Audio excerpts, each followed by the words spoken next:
Welcome, football fans, to a special edition of Heavy on NFL. I'm Allison Kohler alongside Heavy's resident front office insider, Randy Mueller. Today, we're going to be discussing the one thing on the minds of all NFL geeks right now, the NFL draft. Thanks for joining us today, Randy. My pleasure. Good to be with you again. Hope you're doing good. Awesome. Yeah, it's going to be fun. Before we get started, please give the viewers a quick rundown of your career in NFL front offices. Wow, that's I've been around long enough to know where all the bones are buried. I'll start with that. Ooh, nice. I'll give you the Reader's Digest version. I grew up in a little logging town in northern Idaho. Got a job as a ball boy with the Seahawks when I was in high school. They hired me right out of college full time. 15 years later, I was the boss. Went from there to being a GM of the Saints, the Dolphins, and then spent 10 years on the road as the Chargers national scout. So there's 35 years. Right, yeah. So from ball boy to boss, I mean, that's pretty amazing. It's the only thing I've ever known, right? All my buddies back home, they say, what's it like? And I said, it's been better than working for a living because I don't feel like I've ever had a real job. I've been lucky, Yeah, I guess so. So, and this, fans, is why Heavy is bringing you this special broadcast, because Randy was right in the thick of things that are going on right now as we speak behind the scenes at the NFL front office level of your favorite teams. So let's get rolling with a few questions specific to your time in Seattle, New Orleans, and Miami. Every franchise is different in terms of the roles and draft authority as it relates to the general manager, head coach, and owner. So tell us about the level of authority that you had with the Saints and the Dolphins. Well, I think you're right. It's different for every structure. All NFL front offices are structured different. I'll start with Seattle only because when I was in Seattle, I worked under coaches, I worked even with coaches, and then I was the coach's boss for a time. So I had all aspects before I even went on to become a GM by title. When I got to the Saints, I was the final decision maker on all things football. When I got to the Dolphins, Nick Saban was had all the bells and whistles and was fully in charge. So I worked under him. But having said that, being in all those different situations, I never really encountered a situation that didn't work the same. We always worked together. We always worked in unison. If we didn't agree on something, that was always my thing, is we're going to pick a different lane, because I don't want it to be a thing where you're right, I'm wrong, or we can't agree. We're going to pick a lane that we both know is defined. We've set the criteria ourselves. We ought to be able to agree on that. And therefore we did, and we never had any issue with that. So in my mind, it really doesn't matter how the system or how your front office is structured if the people are working together the right way. Right. Yeah. Because I can imagine it would be just a total mess if if everybody was going in different directions. That's hard. That makes it hard. And if somebody is more interested in being right and making you wrong, or vice versa, that makes for a tough working environment as well. Now, starting with Seattle, in February of 1997, as VP of Football Operations, you conducted a trade with quarterback Rick Mirer at the Chicago Bears in exchange for a first-round pick. The Seahawks had selected him second overall in 1993, but in 4 seasons, he had a quarterback record of 20-31. How exactly did you manage to pull off a first-round pick for a struggling quarterback? Well, I'll say this, and this was not all Rick's fault. We were a struggling franchise at the time, and Rick was drafted by a different regime. I was in the building, but wasn't involved in making that decision. He was the pick after most remember Drew Bledsoe being the first pick that year. It was Rick that was the second pick that draft. So we had struggled.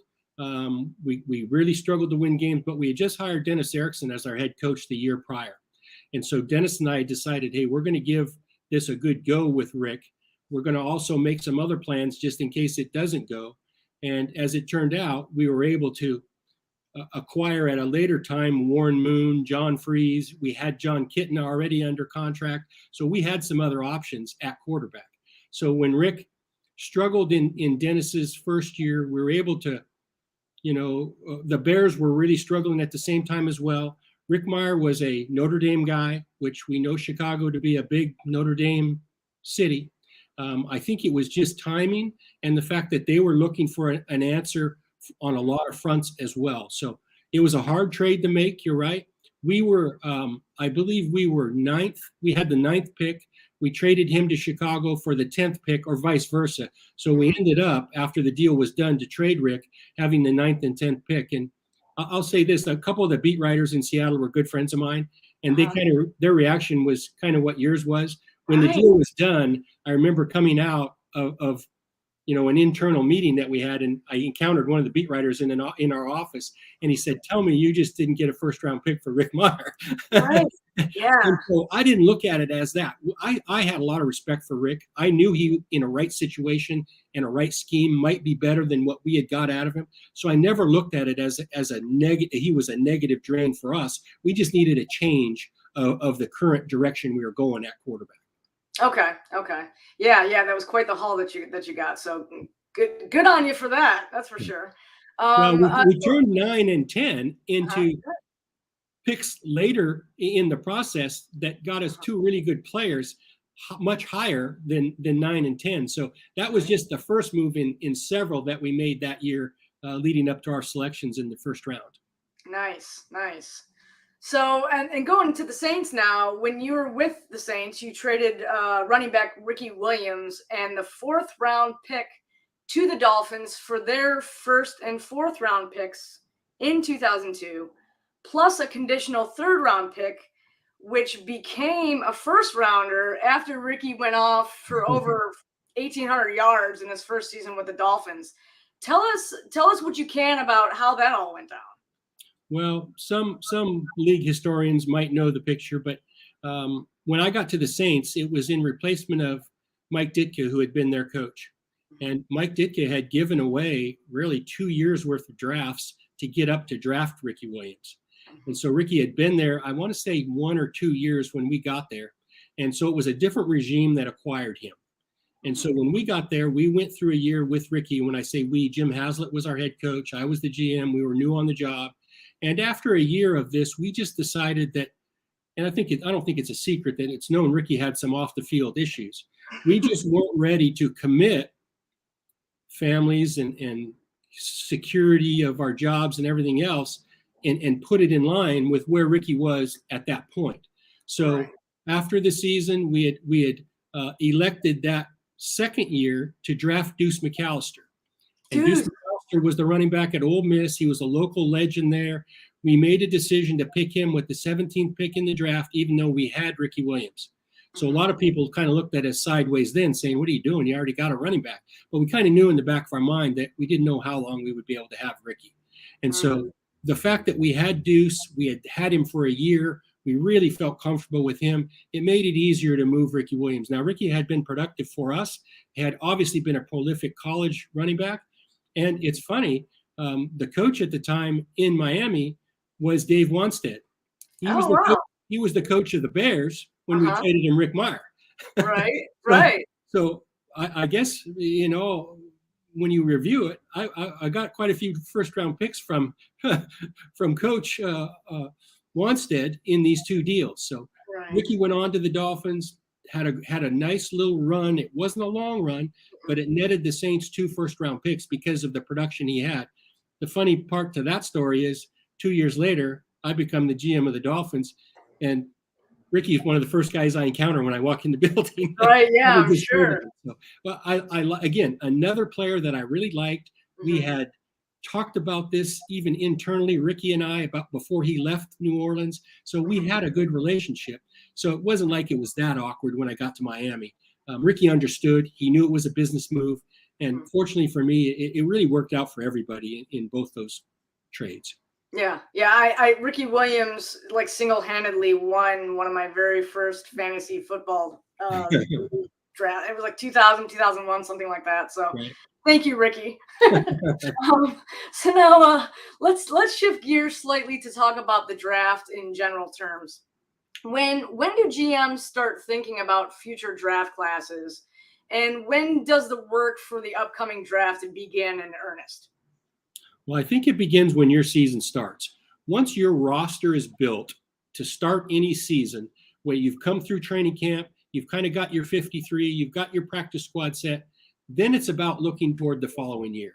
So once our team was set, then I would meet with our scouts. I would meet with our personnel people. I would figure out where everybody's going, who's going where do we think the players are, and try to set my schedule for the fall then on how we viewed college players. So the draft itself came into full focus once our regular season started. And I think that's the case for most GMs. They wait till their team is set before they worry about next year. But the minute that happens, you're on the books for finding guys for the following year and in constant dialogue and contact with your college scouting staff. Gotcha. Okay. So that's got to be difficult to have to focus on, the upcoming draft while you're still in season, no? Yeah, I think the draft has become so much now that it's an 8-month proposition. And not only is it run in conjunction with the season, it's run in conjunction with free agency after your season. So you've got a lot of balls in the air as a GM nowadays. You've got to manage 3 or 4 different decision-making processes at the same time. I always get a chuckle out of some of the times when these groups of people hire GMs around the league. And I sometimes wonder if they just think it's about sitting in a room picking players. And that's about as furthest from the truth as you can get when you hire a GM. You've got to be a problem fixer. You've got to be a time juggler. You've got to be a lead communicator in your own building. There's so many things that go along with it. But juggling the draft, free agency, and managing your roster during the season, that's just commonplace for GMs nowadays. Right. Yeah, no doubt. No doubt. And so how much do GMs talk to each other before the draft? Like, besides discussion of trades, what other type of information do GMs share with one another? I would say almost none. I don't think anybody believes what the other guy's saying. I don't think I'm not in a disrespectful way. I don't really care how they view other players because they don't know our criteria. They don't know really what we're looking for. And the same can be said really for media sources, different platforms of grading and evaluating players. I never really cared about that as a GM. And you could put any name on any, experts board, big board. It wouldn't matter to me because they really don't know what we're looking for and what our criteria is. They can grade players and evaluate them for the league, but they can't really grade them for the Dolphins or the Saints or the Seahawks because they don't know what we're looking for. Our schemes are different from club to club. The criteria is different from club to club. So that information doesn't get exchanged between GMs or really scouting staffs.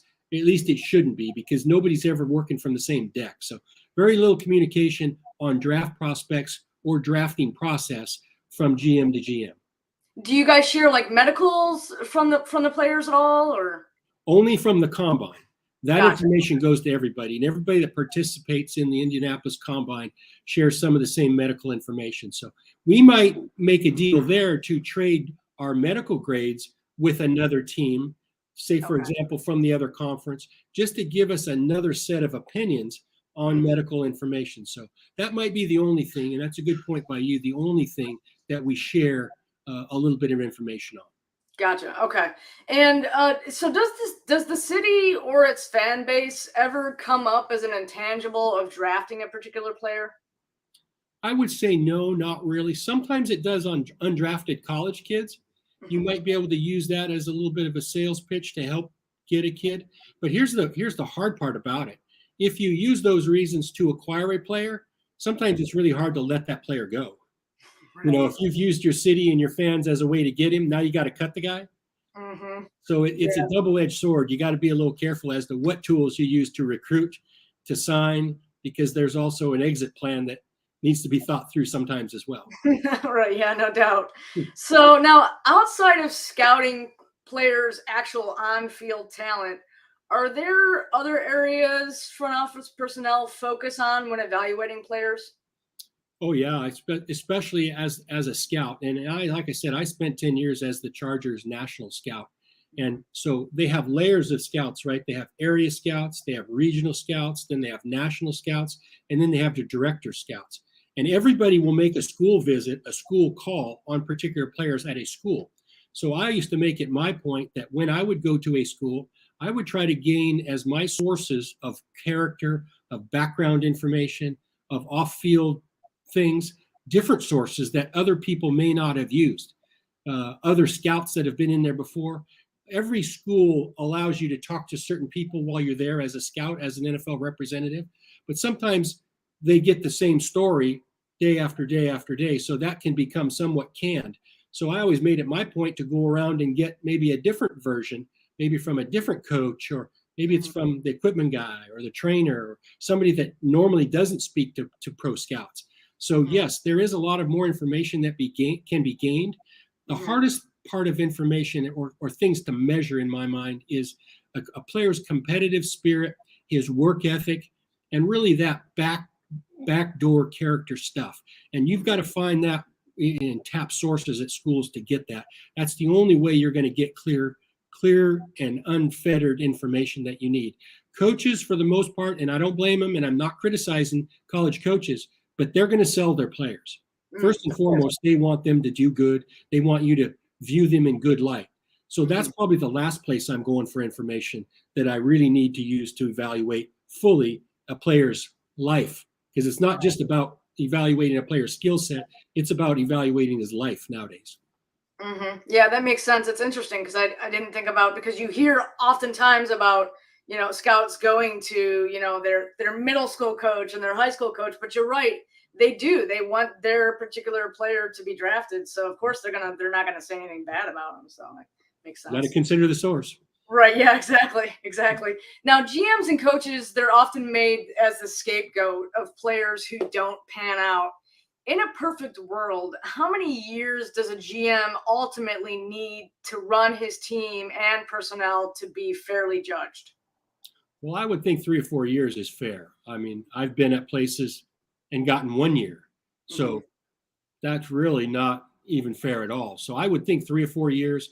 And I would say this: we're going to do this, or some people are going to do this after the draft tomorrow. There's going to be grades given on draft. All we've done is determine who picked them and where they're going. That doesn't mean we've decided anything as to how good they're going to be yet. So in order for that to play out, there usually is a learning curve. Sometimes that takes a year or two, but I think we're wasting time if we're going to evaluate drafts any sooner than 2 or 3 years out. And so if you're talking about a team build, and that's what a GM or coach is doing, building a team, you need a bigger body of work than a year or two to be fair, for sure. But I think once you get to 4 or 5 years, their progress has to be there. Really, in years 2 or 3 now, you've got to show progress along the way.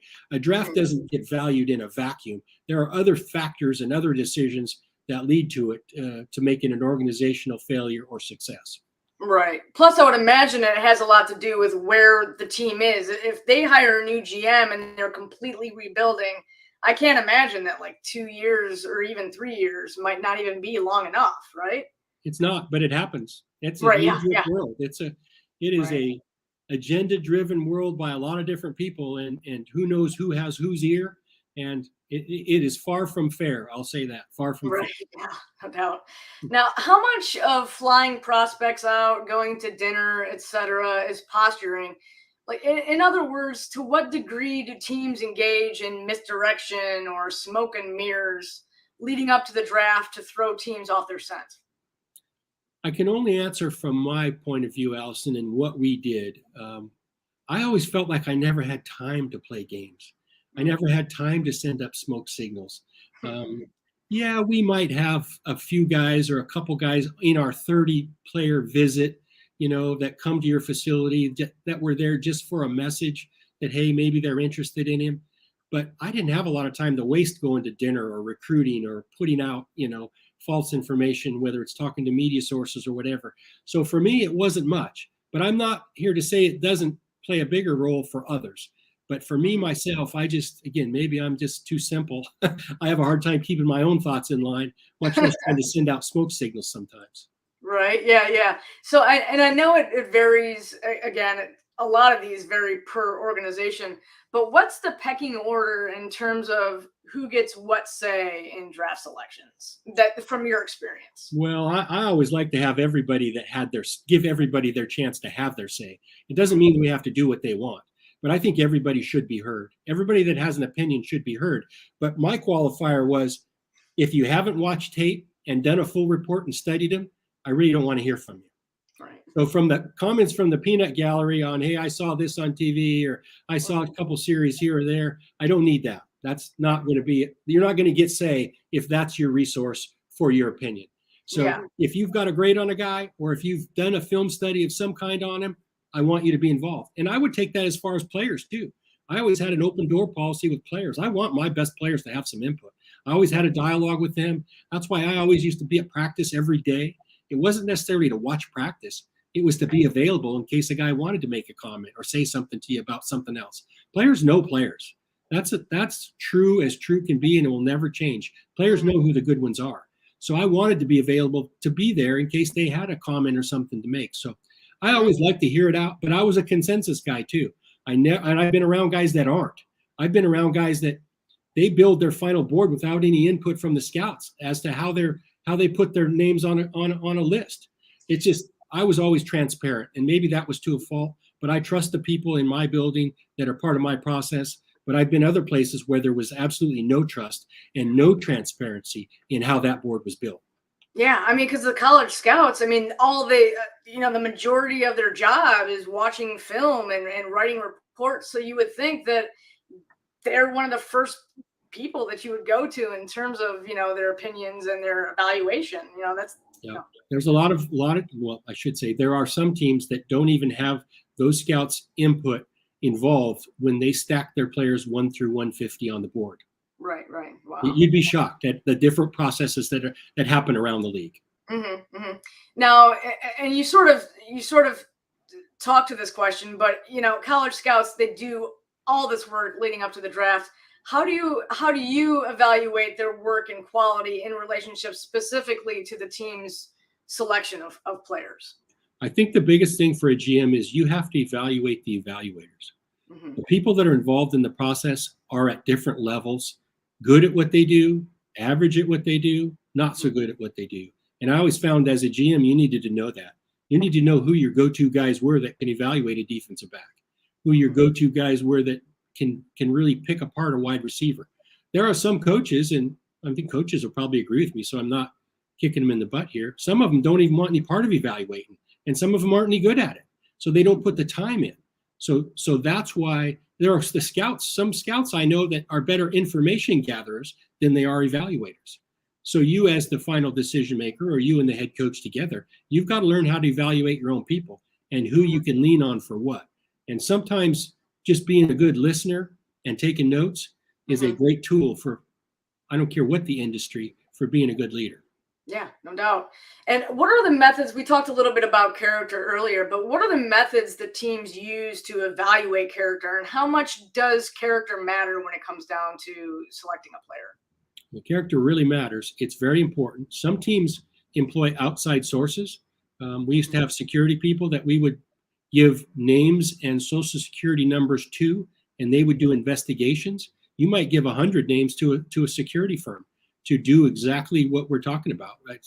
Hey, I'm no investigative specialist either. I've stayed at a few Holiday Inns, but that doesn't make me qualified.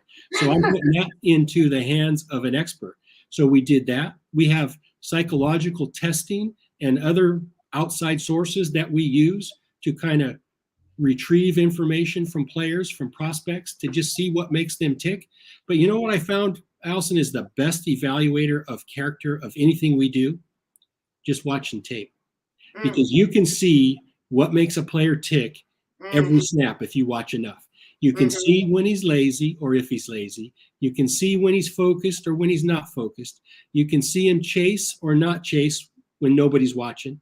What do they say? That the eye in the sky never lies. So I am amazed, even after 35 years of doing this, how much character information I can gather just watching film. That's a great thing. Something I hadn't thought about. So now, how does the decision get made in terms of best player available versus need when approaching player selection in the draft? Everybody does it different. I've always been the best player available guy. I've been places where they're starting to fill needs at the 10th pick in the draft. It never made sense to me to draft a card or a player and bypass 15 cards above it in the second round to put a name on a depth chart that fills our need. I just don't think that does anybody. I think it does your whole process a disservice. And I've seen it, I've witnessed it. I don't agree with that. I think what happens is you end up with a whole bunch of names on a depth chart and you've bypassed a bunch of good players. But your depth chart looks great. All your needs are covered. You've checked all the boxes, even though a lot better players were up there at different positions. So I think that in theory, the best drafts I've ever been a part of, or the ones that I've ever ran, are when the best player happens to be at a position of need. And you can't do anything about that. That's just the luck of the draw. That sometimes you're a victim of the draft and the depth of the draft. You can stack players within a same grading area based on your needs. I have nothing against that. So if these two players are equal valued or slightly different, but in the same ballpark, and you take the one you have a bigger need for, I totally get it. It's when we're bypassing 8 or 10 cards and taking a player down below that kind of makes the hair stand up on the back of my head. Speaking of hair standing up on the back of your head, do any front office brass or their staff pay attention to these mock draft experts or armchair quarterbacks who are like volunteering their informed opinions via social media? And is it at least a first round pick ever a popularity contest to any degree? It is never a popularity contest, or at least I've never been around there. Right. To answer your question, I had 1 or 2 media sources that I trusted as much as my son. Right. And that I knew when they gave me something, it was researched, it was well thought out, and I could take it to the bank. Now, I don't know if everybody else had that or has that as a GM now, but yes, that is it's a tool to use. The mock draft cottage industry that has sprung up, and we all see it, and we've been seeing it for months, is not used, in my opinion, at all by teams unless it's used the last 24 hours to go through every possible scenario available. I could take Allison's mock draft and Mel Kiper's mock draft, and I don't really, not disrespecting it, I'm just saying cross the names out. I don't care who made it. But I used to invite everybody to collect as many as they could, because we're going to spend a couple days before the draft going through every one of them to just give us a walkthrough of what might happen, just because I didn't like surprises. So I wanted to have thought through and talked about every scenario imaginable. I don't care who did it. The neighbor's dog. I don't care. I'll bring it in. We're not going to reveal names, but I want to see how it comes off compared to where our board is, so we can have talked about every one of these scenarios. So I do think there's an interest and a need for mock drafts. I just don't think it's before that really of any value to any NFL guys. That's for sure. Yeah, definitely. I mean, the just the amount of mock drafts and when they start. I mean, sometimes it's pretty amazing. I'm not against them. Don't get me wrong. Right. I see why people like them. We have mock draft simulators now. All these websites and all that. That's great. But as a guy inside running the draft room, it didn't really do anything for me. So sometimes, as the lead decision maker, I wasn't sure what we were going to do. So how would somebody else know that I've never looked in my life? Right, yeah, exactly. Right. It's fun. It's all in good fun. I agree. It's all in good fun. Right. Yeah. So, and what better way to wrap up the show than with a Steelers related question? Of course. Right. Yeah.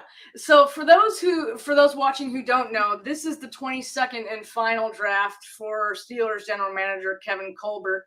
In your opinion, does this being his last dance have any impact on the kind of legacy he's trying to leave?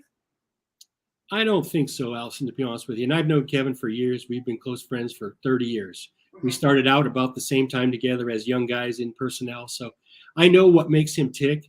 And it's not about him. It's never been about him. I don't think he gives a rat about his legacy.